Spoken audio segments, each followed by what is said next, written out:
Lorsque nous vivons une détresse ou un quelconque problème, franchement, nous cherchons de l'aide, nous cherchons inévitablement du secours. Aujourd'hui, je viens parler de l'Éternel, mon secours. Alors, je suis allée chercher la définition du mot secours. Donc, sur le dictionnaire, l'internaute, le secours est défini comme une assistance ou une aide apportée à une ou des personnes en danger ou dans le besoin. Mais j'ai été amenée vraiment à aller chercher, aller plus profond dans la définition du mot secours. Alors, je me suis tournée vers le Strong hébreu et j'ai trouvé vraiment des choses très intéressantes. Le secours est traduit par le mot Ezer, qui veut dire aide, quelqu'un qui aide. Et le mot Ezer a pour origine le mot Ozar, qui est généralement traduit par aider, aide, soutenir, soutien, protéger, combattre. Waouh! J'ai trouvé ça particulier. J'ai dit waouh! Juste le mot secours, regardez tout ce qu'il englobe. Donc, je remarque que ce mot secours englobe plusieurs caractères de Dieu. Donc, quand je dis l'Éternel mon secours, je fais référence à celui qui aide et qui est en même temps l'aide. Je fais référence à celui qui soutient et qui est en même temps le soutien, c'est sa nature. Je fais référence à celui qui protège et je fais référence aussi à celui qui combat. Waouh! La Bible, la parole de Dieu est tellement riche. Lorsqu'on va en profondeur dans l'origine des mots, on est vraiment étonné, on est vraiment surpris de toutes ces découvertes, toute cette profondeur-là des mots de la Bible. Donc, je voudrais souligner d'entrée de jeu que nous pouvons dire avec assurance que l'Éternel est notre secours parce que nous nous appuyons sur sa parole, sur la Bible. Dans le psaume 121, verset 1, le psalmiste dit ceci: Je lève les yeux vers les montagnes. Qui pourra me secourir? Nous nous posons cette question-là. Il est arrivé à chacun de nous, dans telle ou telle situation, de nous demander, mais qui pourra me secourir? Qui pourra te secourir? Lorsque tu es face à une détresse, à des incompréhensions par rapport à telle ou telle situation, lorsque ton cœur est brisé par des sentiments négatifs, lorsque tu as une mauvaise estime de toi-même, lorsque tu es face à tes doutes et à tes peurs, lorsque le découragement t'envahit parce qu'il y a une promesse qui tarde à s'accomplir, qui pourra te secourir? Qui pourra me secourir? Qui pourra nous secourir? Y a-t-il une solution sûre à 100%? Le verset 2 du psaume 121 répond en disant: Le secours me vient du Seigneur. D'autres versions disent: Le secours me vient de l'Éternel qui a fait les cieux et la terre. Alléluia! Nous avons un secours sûr à 100% qui est l'Éternel. Oui, c'est bien de le savoir, c'est bien de l'entendre. Mais est-ce que ton cœur est convaincu que Dieu est ton Père et qu'il ne t'abandonnera jamais? Est-ce que ton cœur est convaincu que dans tes situations plus ou moins difficiles, Dieu seul est et a la solution? Est-ce que ton cœur est convaincu que Dieu entend ce que tu dis, qu'il entend même ce que tes larmes expriment? Ton cœur est-il convaincu que ce qui t'affecte affecte aussi le Seigneur Jésus au plus haut point? Et je veux te demander encore, ton cœur est-il convaincu que tu n'es pas seul? Ça fait beaucoup de questions, oui, mais ce sont des questions qui sont nécessaires. Le Seigneur Jésus veut aujourd'hui, par son Saint-Esprit, renouveler notre intelligence. Il me l'a fait comprendre à travers l'image d'un échangeur d'air dans une maison. Alors, pour ceux qui ne le sauraient pas, excusez-moi, un échangeur d'air contrôle le changement d'air à l'intérieur de la maison. C'est-à-dire qu'il permet d'apporter de l'air neuf dans la maison et d'évacuer l'air pollué. Et cet échangeur d'air-là le fait de façon systématique, de façon permanente. Alors le Seigneur veut aujourd'hui apporter de l'air neuf et évacuer l'air pollué de notre être intérieur. Et seule sa parole a le pouvoir d'effectuer ce changement, car le fondement de sa parole est la vérité. C'est ce que nous voyons cela dans le psaume 119, verset 160. Je répète, le fondement de sa parole est la vérité. Alléluia.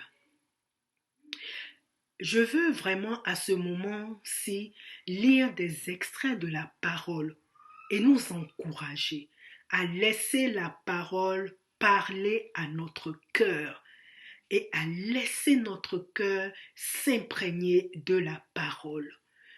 Ces extraits de la parole, je vais les lire sans donner les références.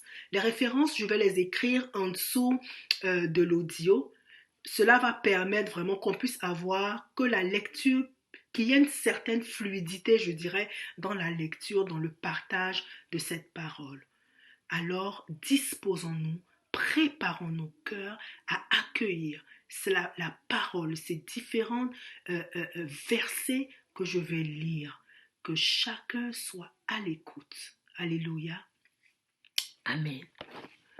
Ainsi parle maintenant l'Éternel qui t'a créé, ô Jacob, celui qui t'a formé, ô Israël. Ne crains rien, car je te rachète.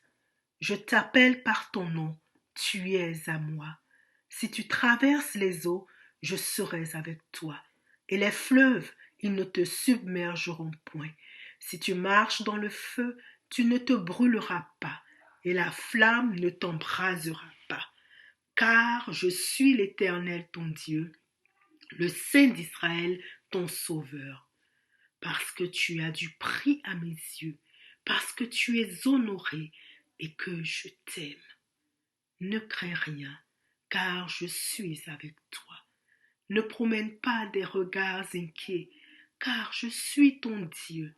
Je te fortifie, je viens à ton secours, je te soutiens de ma droite triomphante, car je suis l'Éternel ton Dieu, qui fortifie ta droite, qui te dit, ne crains rien, je viens à ton secours.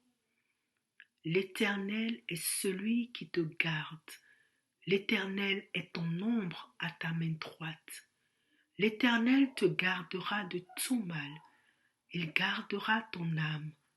L'Éternel gardera ton départ et ton arrivée dès maintenant et à jamais.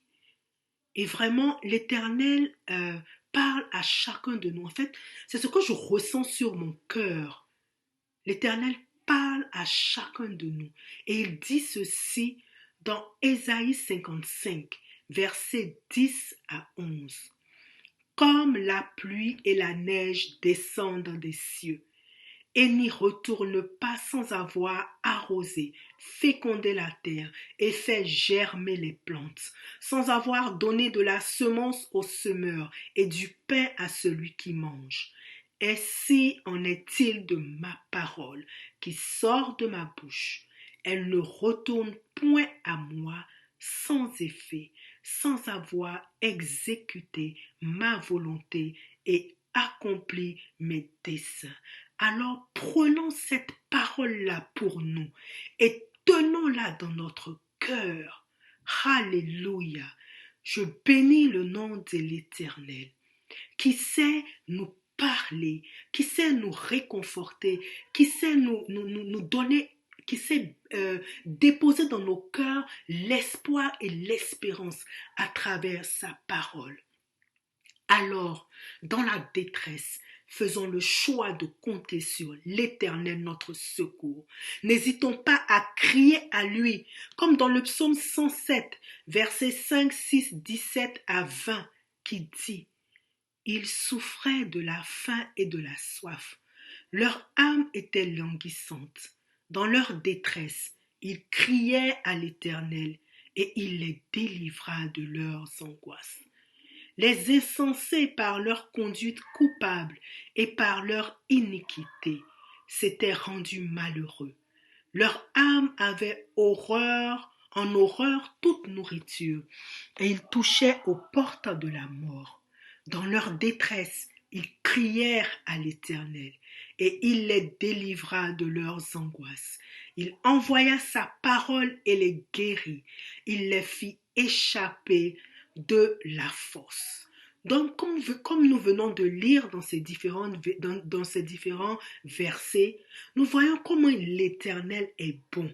Parce que même si nous sommes responsables de nos échecs, même si nous sommes responsables des problèmes dans lesquels nous sommes, lorsque on crie à l'Éternel, il répond. Il vient à notre secours. Le Seigneur entend nos cris et apporte toujours sa solution en son temps. N'oublions pas, n'oublions jamais que sa solution est sans aucun doute la meilleure et son temps est toujours le meilleur.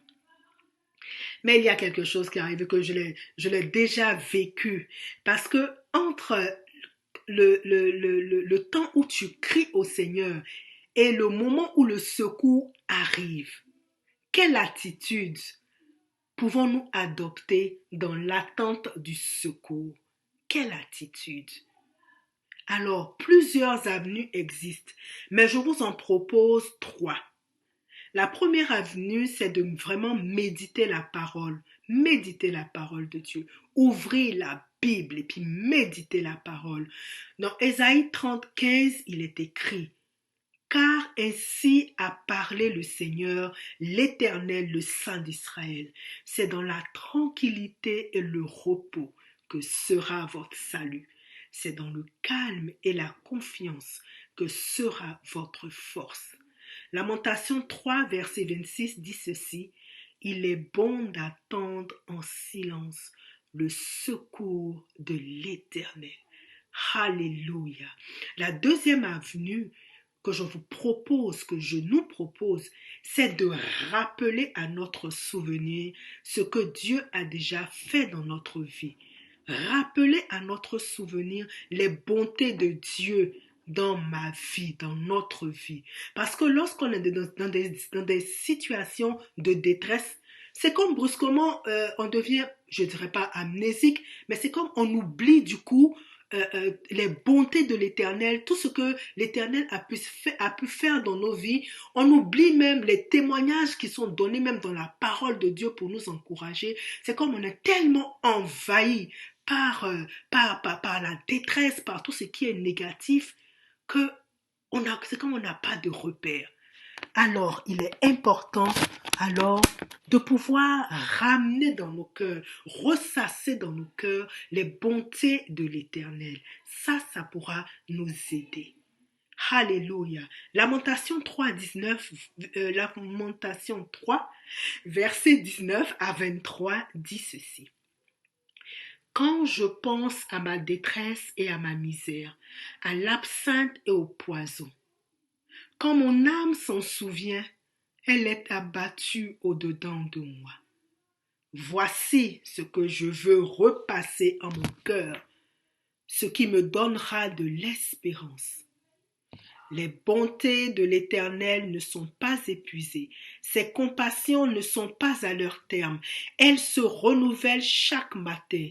Oh, que ta fidélité est grande. Ici, on voit que